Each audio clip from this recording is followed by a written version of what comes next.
Bien, amados hermanos, feliz día del Señor.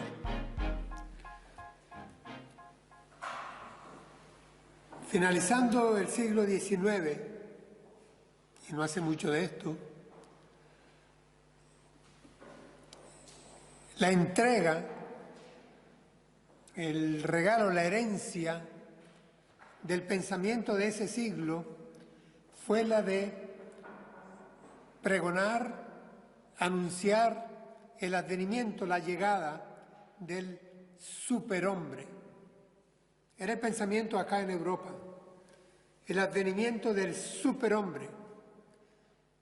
Parte de esta filosofía agregaba también el Dios ha muerto, que viva el superhombre.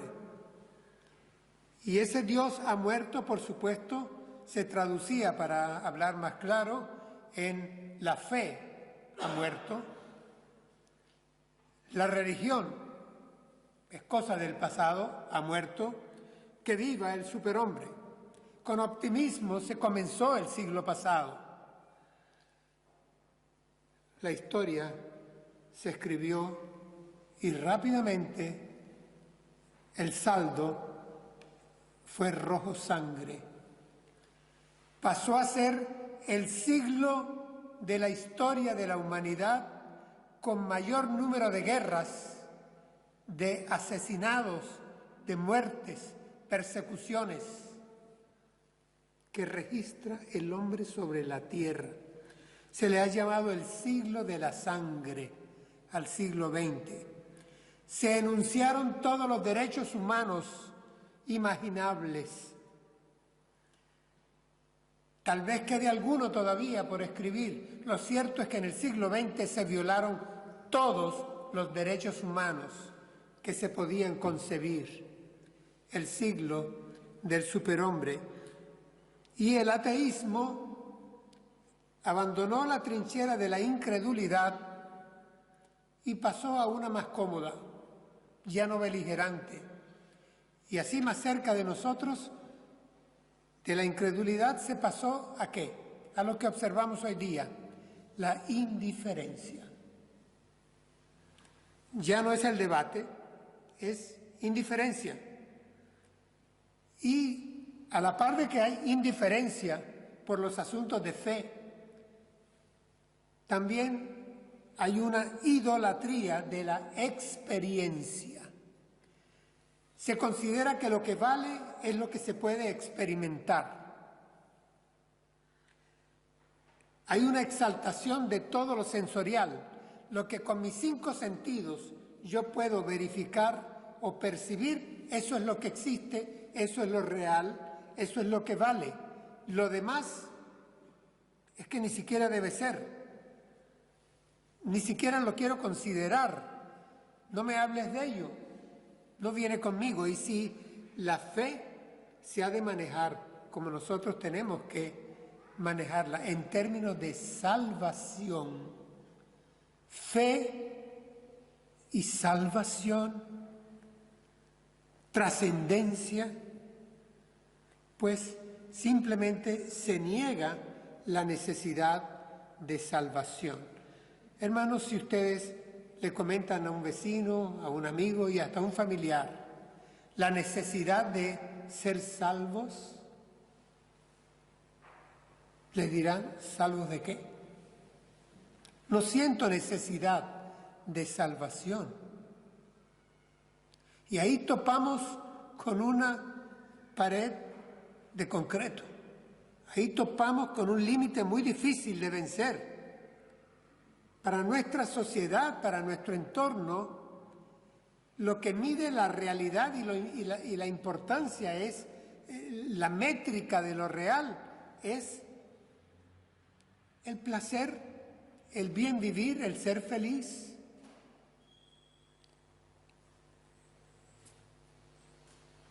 ¿Cómo creerán? ¿Nos lo hemos preguntado? Yo sé que sí. Y como iglesia nos hemos preguntado, ¿cómo creerán nuestros amigos, nuestros vecinos, compañeros de trabajo, de estudio, familiares? ¿Cómo creerán en Jesús el Cristo? ¿Cómo creerán en que sin fe es imposible agradar a Dios? ¿Cómo creerán en que hay vida después de la vida?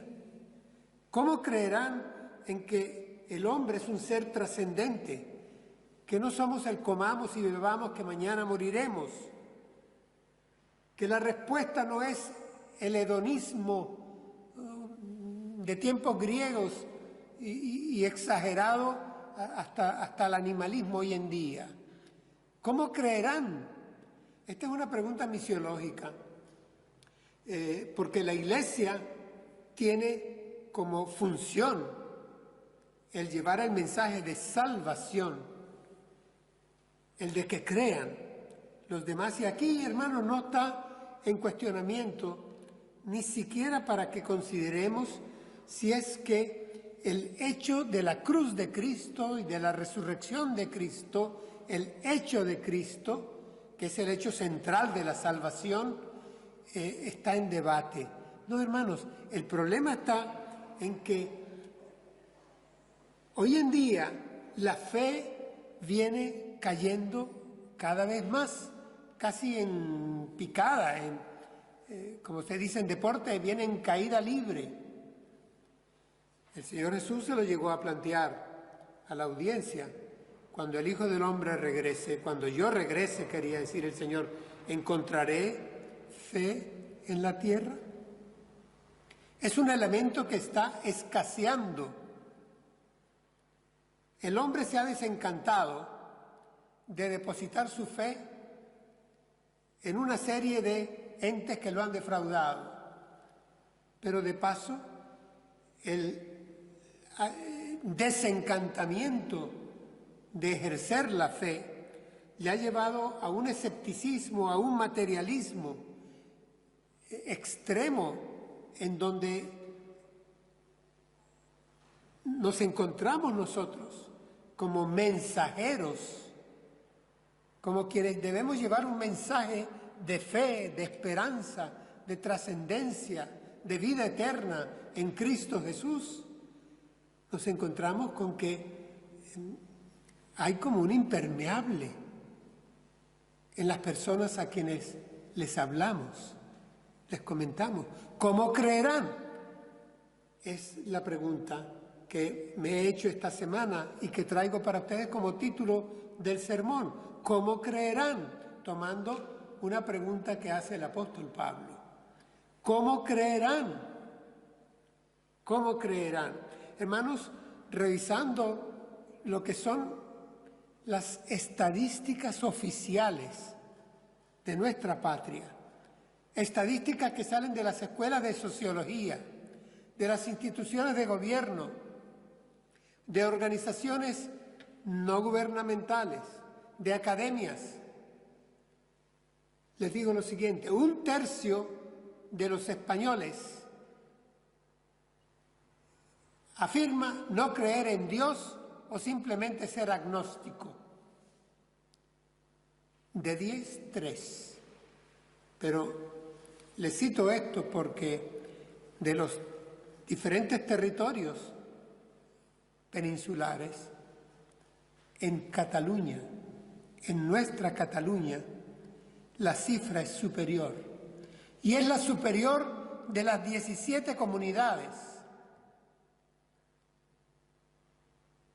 Y estamos casi en el 50% de la estadística. De 10 catalanes, 5 dicen no quieren ni oír hablar de Dios, ni creen en Dios, ni se interesan en Dios. Ese es nuestro entorno. Y aquí es donde estamos nosotros. Y la pregunta es, ¿qué hacer? ¿Dónde actuar? ¿Cómo creerán? Hay un problema de comunicación, evidentemente, hermanos. Hay un problema de comunicación. Pero el problema es mayor cuando consideramos que los comunicadores somos nosotros. Quienes llevamos y portamos el mensaje somos nosotros. De nuestra parte, ¿qué tenemos que revisar? ¿Cómo creerán? Tendremos que cambiar estrategias, tendremos que hacer más atractivos nuestros métodos, tendremos que cambiar herramientas, tendremos que buscar otros mensajeros, o tendremos que cambiar el mensaje. Espero no se nos ocurra esto. Yo quiero, en primer lugar, hermanos, darles desde ya y a manera de presupuesto una afirmación de descanso. La salvación viene de Dios. La salvación viene del Señor.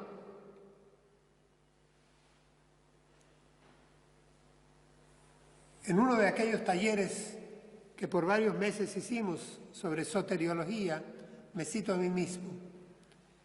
Recuerden, les he dicho, la salvación viene de Jehová, la salvación viene del Señor. Es Dios quien salva. Comillas. El Padre elige, llama y predestina. El Hijo revela, redime y reconcilia. El Espíritu Santo regenera, santifica y sella. Nuestra salvación depende de la triunidad funcional de Dios. Que esto nos dé descanso, pero que no nos haga dormir o cerrar los ojos, porque nosotros somos colaboradores en este trabajo.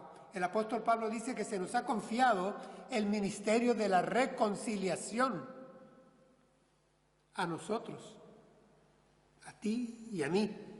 Somos obreros, como se diría hoy en la ciencia de la educación, somos facilitadores. Debemos ser facilitadores, no entorpecer la tarea. Así que revisemos el factor humano, que tiene que trabajar en consonancia con la acción divina del Padre, del Hijo y del Espíritu Santo. Voy a leer para ustedes Romanos capítulo 10, del 13 al 17. Carta del apóstol Pablo a la iglesia de Roma. Dice así: todo el que invoca el nombre del Señor será salvo. Ahora bien, ¿cómo invocarán a aquel en el cual no han creído? ¿Y cómo creerán en aquel de quien no han oído? ¿Y cómo oirán si no hay quien les predique? ¿Y cómo predicarán si no son enviados? Como está escrito: cuán hermosa es la llegada de los que anuncian la paz, de los que anuncian buenas nuevas. Pero no todos obedecieron al Evangelio. Pues Isaías dice: Señor, ¿quién ha creído a nuestro anuncio? Así que la fe proviene del oír, y el oír proviene de la palabra de Dios. Hasta ahí el texto que nos servirá base. Hermanos, quiero que en los minutos que nos quedan revisemos qué nos dice este texto sobre la comunicación del mensaje de salvación que es en Cristo Jesús. ¿Qué nos dice, qué encontramos aquí en el texto sobre la comunicación del mensaje de salvación que es en Cristo Jesús? Y creo que, revisando bien estos 4 versículos, encuentro una declaración, un proceso, una advertencia y una conclusión. El pasaje es eminentemente doctrinal. Es rico en doctrina sobre este aspecto. Y veremos que hay una declaración, hay un proceso que se describe, hay una advertencia que se nos hace y una conclusión con que se cierra. Vamos a empezar el análisis del texto. La declaración. Óigala. Todo el que invoque el nombre del Señor será salvo. Esto es una declaración solemne, es palabra de Dios, es precisa, es exigente, está muy lejos de los mensajes populares de hoy en día de autoayuda. Lo repito, todo el que invoque el nombre del Señor será salvo. Hermanos, el comienzo de esta declaración es un absoluto, todo aquel, todo hombre, toda mujer, no importa la raza, sexo, edad, lengua, nacionalidad, no importa, todo aquel, no hace diferencia, acepción de personas, no importa si es judío, no importa si no lo es, si es romano, para la carta en la que está el texto, pero la idea es todo hombre. Aquí no importa su extracción social, su clase a la que pertenezca, su nivel académico, su económico, no importa. Todo hombre, toda mujer, no importa su género, todo hombre, toda mujer. Eso sí, está poniendo ya una condición exigente que invoque. En el latín evocare. Invocar significa, hermanos, clamar, implorar, convocar, llamar, suplicar, en términos casi de plegaria y de oración. Todo aquel que invoque, todo aquel que evoque, que clame, que convoque, que llame, que implore. Hermanos, ese verbo invocar lleva al hombre a la humildad. Y esto choca con el humanismo que heredamos del siglo XIX. El hombre ha de reconocer, para poder invocar, ha de reconocer su necesidad existencial. Por eso es la primera bienaventuranza en el Sermón de la Montaña. Bienaventurados los que reconocen su necesidad espiritual, porque el reino de Dios les pertenece. Reina Valera dice, bienaventurados los pobres en espíritu, porque de ellos es el reino de los cielos. Necesidad espiritual. Esto de reconocer la necesidad espiritual no es de un apocado o acomplejado o minusválido intelectual. No, hermanos, el que debe reconocer su necesidad espiritual es el hombre. Esto es lo propio de la hombridad.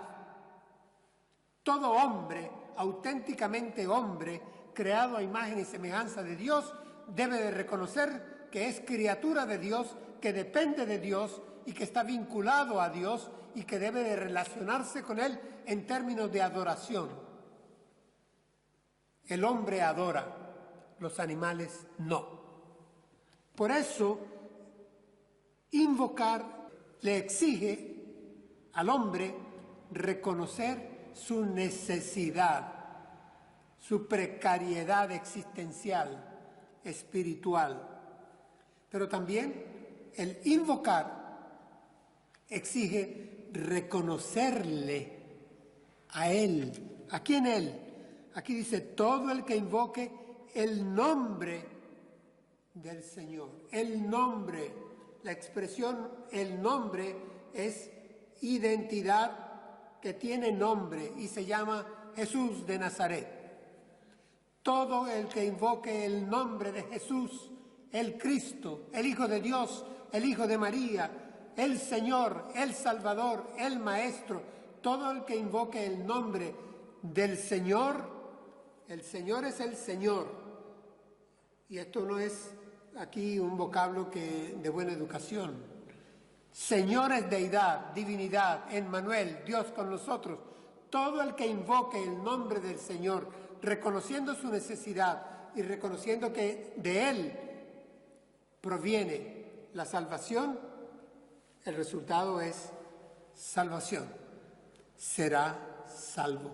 Esta es la declaración que encontramos aquí.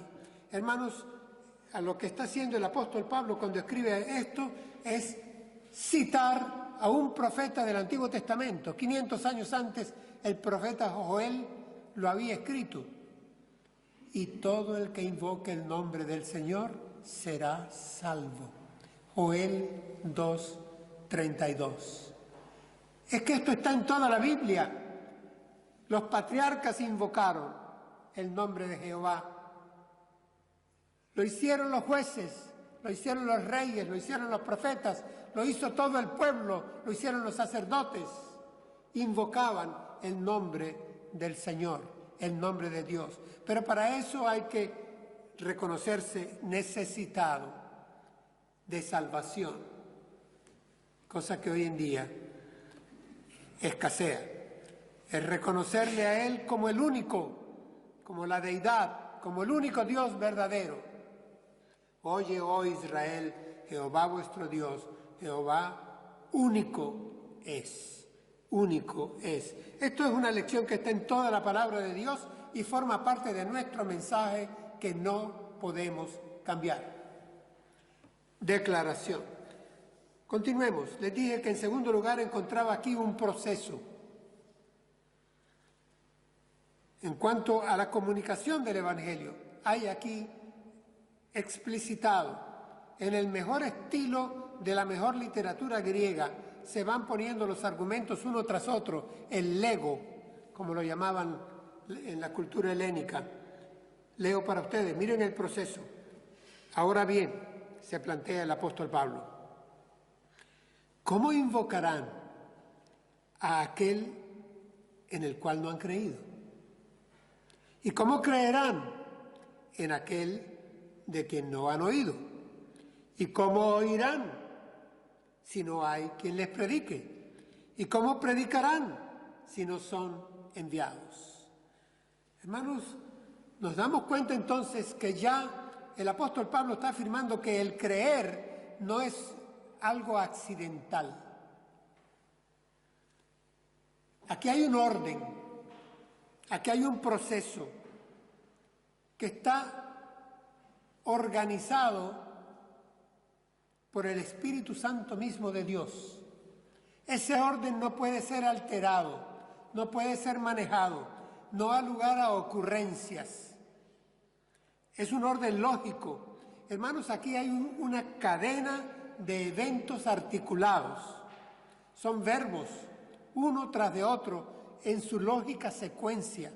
La cadena no puede ser alterada, pero definitivamente recuerden aquel adagio oriental, una cadena es tan fuerte como el más débil de sus eslabones.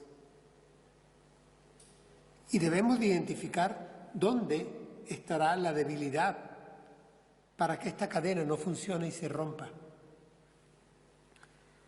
Este es un plan, lo que aquí encuentro, un proceso diseñado, trazado. Este es el modus operandi inalterable para que la salvación se dé, para que la comunicación llegue a la salvación.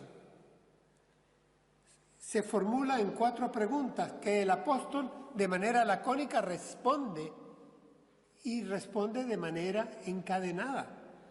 Hermanos, la primera es invocar.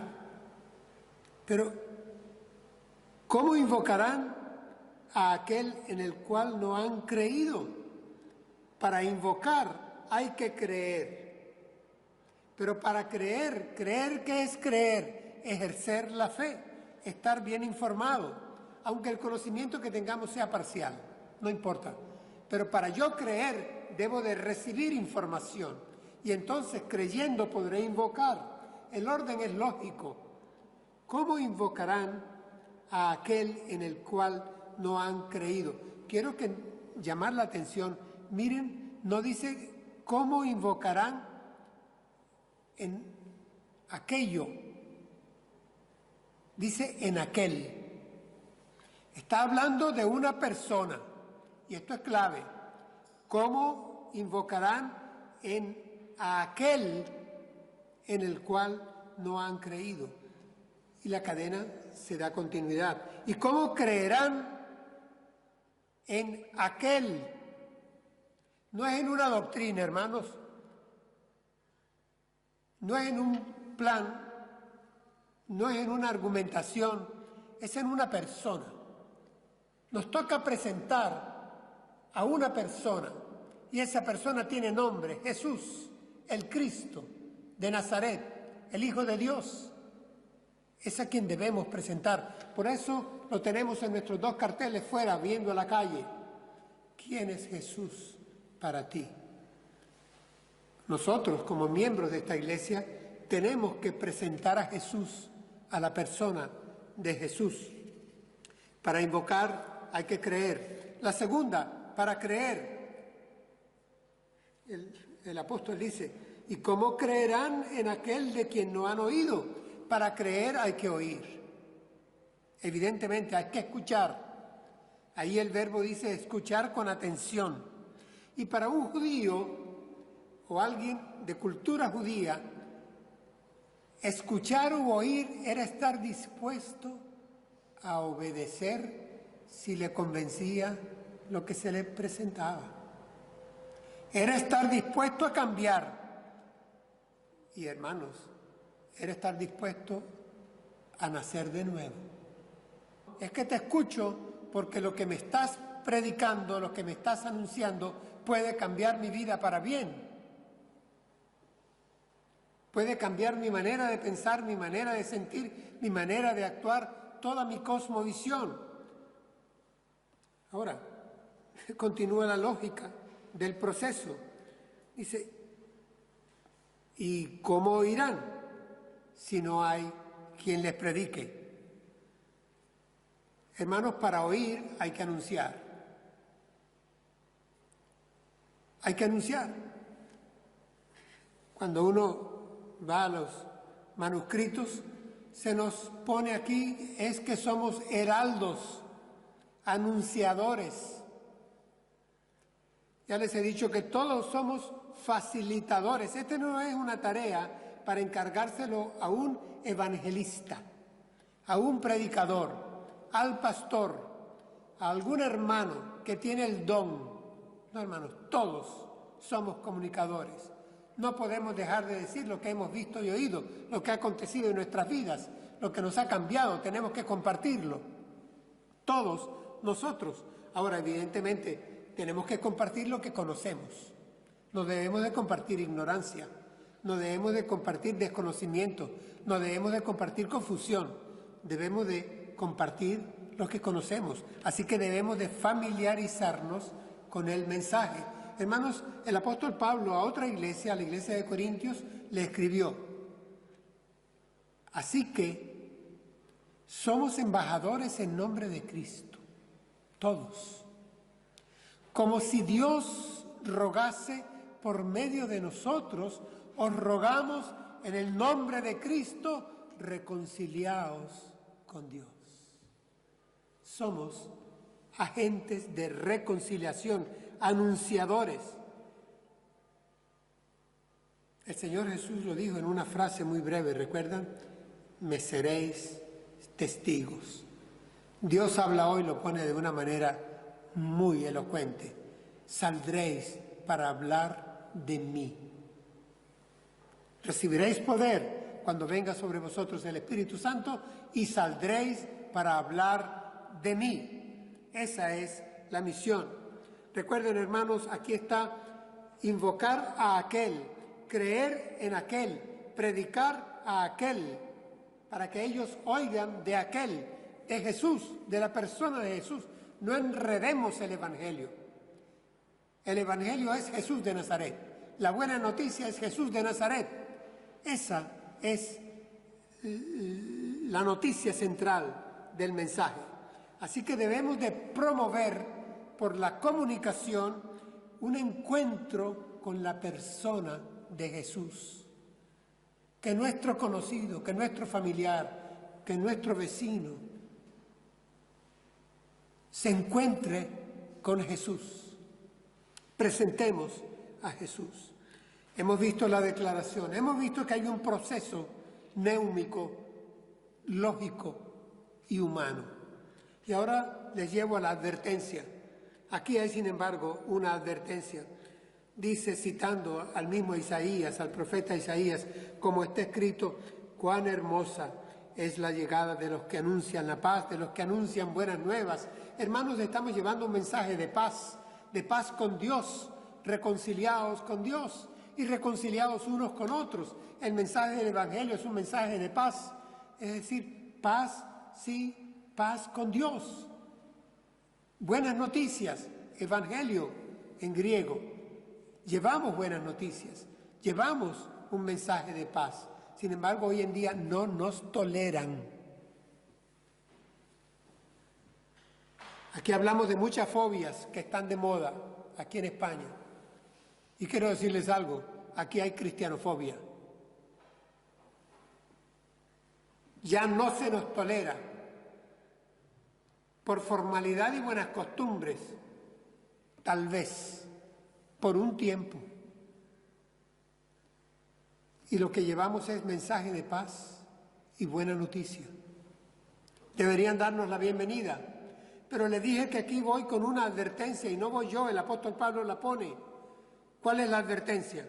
Y vuelve a citar al profeta.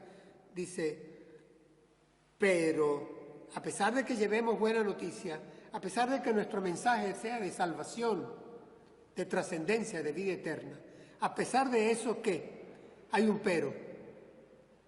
No todos obedecieron al Evangelio. Pues Isaías dice, Señor, ¿quién ha creído a nuestro anuncio? No todos obedecieron al Evangelio.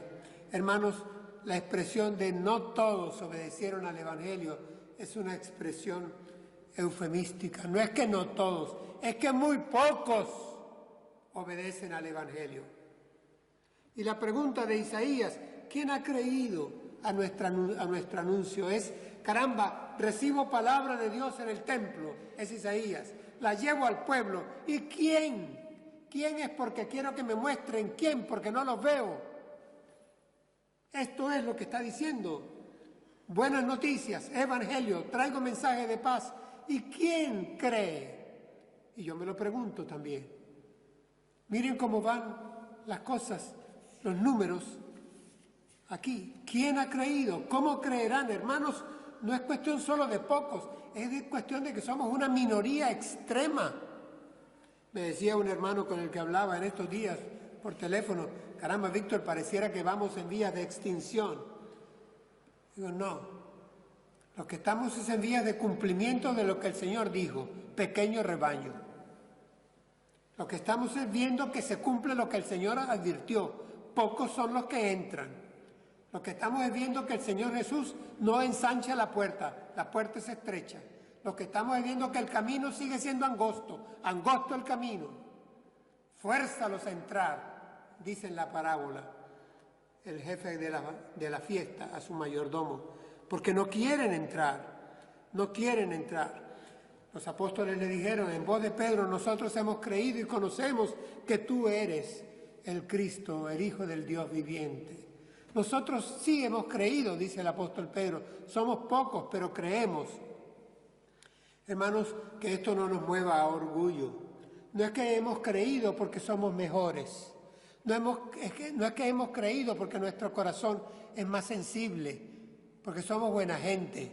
No, hermanos, Pablo le escribe a los filipenses y les recuerda lo siguiente. A ustedes se les ha concedido no solo creer en Cristo, sino también sufrir por Él. Me quedo con la primera parte. A nosotros se nos ha concedido creer en Cristo. No es cuestión del que quiere, es de Dios que ha tenido misericordia. A nosotros, a ti y a mí, se nos ha concedido, es un don. La fe es un don de Dios. Se nos ha concedido que creamos. en Cristo. Y ya llegamos al final. Hemos visto la declaración, hemos visto que hay un proceso, hay una advertencia y al final una conclusión. La conclusión es: así que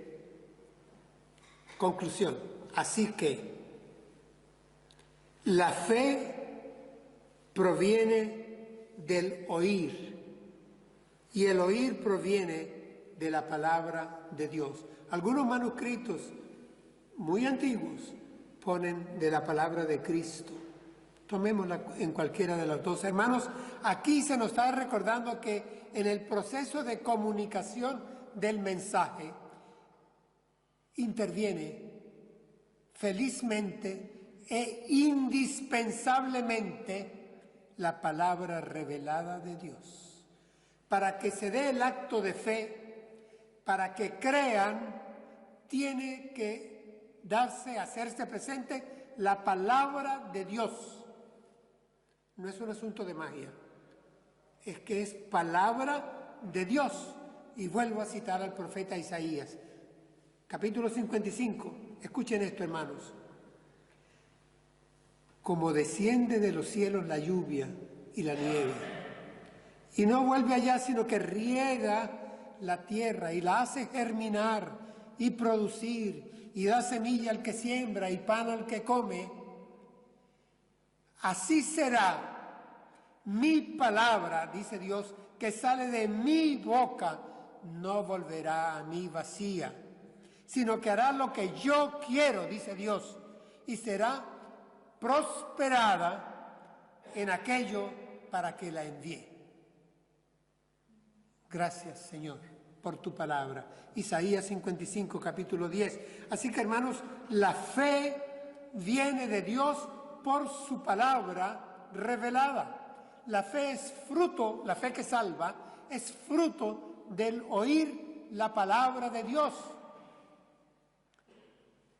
Ese Dios le dijo al profeta: háblale a mi pueblo, háblales con mis palabras. No con palabra tuya. Háblale con mi palabra, con mis palabras, porque mi palabra es la que no vuelve vacía. Mi palabra es prosperada para lo que yo la envíe en mi soberanía, para lo que yo decida, a donde vaya. Es irresistible. Mi palabra cambia. La palabra de Dios cambia la vida del hombre, quita el corazón de piedra, pone un corazón sensible de carne que le acepta. Hermanos, para nosotros, entonces, la palabra de Dios no puede ser sustituida, atención, por palabrerías, por retóricas, por escenografías y mucho menos por ignorancia.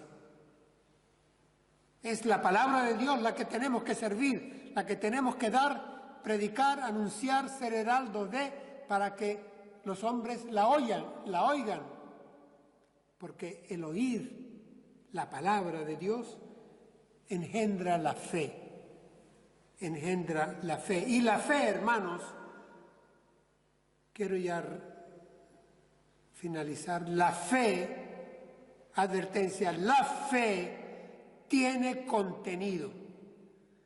La fe no está reñida con el pensamiento. La fe no es la antirrazón. Como decía un gran intelectual francés,